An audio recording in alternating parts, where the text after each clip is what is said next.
മഴ ശക്തമാകുന്ന സാഹചര്യത്തിൽ പാലാ കളരിയാമംഗൽ ചെക്ക് ഡാമിലെ ഷട്ടറുകൾ ഉയർത്തി.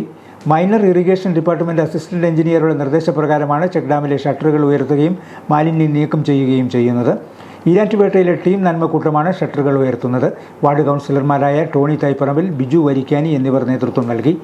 ഈ കളരിമക്ക ചെക്ക് ഡാം ഇപ്പോൾ തുറന്നു കൊടുത്തതിൻ്റെ കാരണം എന്താണെന്ന് ചോദിച്ചാൽ, ഇപ്പോൾ കാലവർഷം തുടങ്ങി, ഇപ്പം വെള്ളം പൊങ്ങിക്കഴിഞ്ഞപ്പോൾ സാധാരണ വെള്ളം വരുന്നതിൻ്റെക്കാളും കൂടുതൽ വെള്ളം ചെക്ക് ഡാം തുറക്കുന്ന സമയത്ത് വരേണ്ട വെള്ളത്തിൻ്റെക്കാളും കൂടുതൽ വെള്ളം വന്നതുകൊണ്ടാണ് ഇപ്പോൾ ചെക്ക് ഡാം തുറന്നത്. ഈ ചെക്ക് ഡാം തുറന്നില്ലായിരുന്നെങ്കിൽ ഇപ്പോൾ നമ്മുടെ ചെത്തിമറ്റം, മൂന്നാനി, ഈ പാല ഈരാറ്റുപേട്ടയിലെ മൂന്നാനി പ്രദേശങ്ങളിലെല്ലാം വെള്ളം കയറുന്നത് കാണാൻ മേലെ. അപ്പോൾ അത് ദൂരീകരിക്കുക അല്ലെങ്കിൽ അത് കുറയ്ക്കുക എന്നുള്ള ഒരു ഉദ്ദേശത്തോടു കൂടിയാണ് ഇപ്പോൾ ചെക്ക് ഡാം തുറന്നത്. ഇപ്പോൾ ചെക്ക് ഡാം തുറന്നതുകൊണ്ട് ഇനി വരുന്ന മഴവെള്ളമെല്ലാം വന്നാൽ പോലും പിന്നെ ഈരാറ്റുപേട്ടയിലിരിക്കുന്ന 2 ചെക്ക് ഡാമുകളുണ്ട്. ആ 2 ചെക്ക് ഡാം തുറന്നാലും ഈ വെള്ളം ഇവിടെ ഉൾക്കൊള്ളാതെ തന്നെ ഒഴുകിപ്പോകും.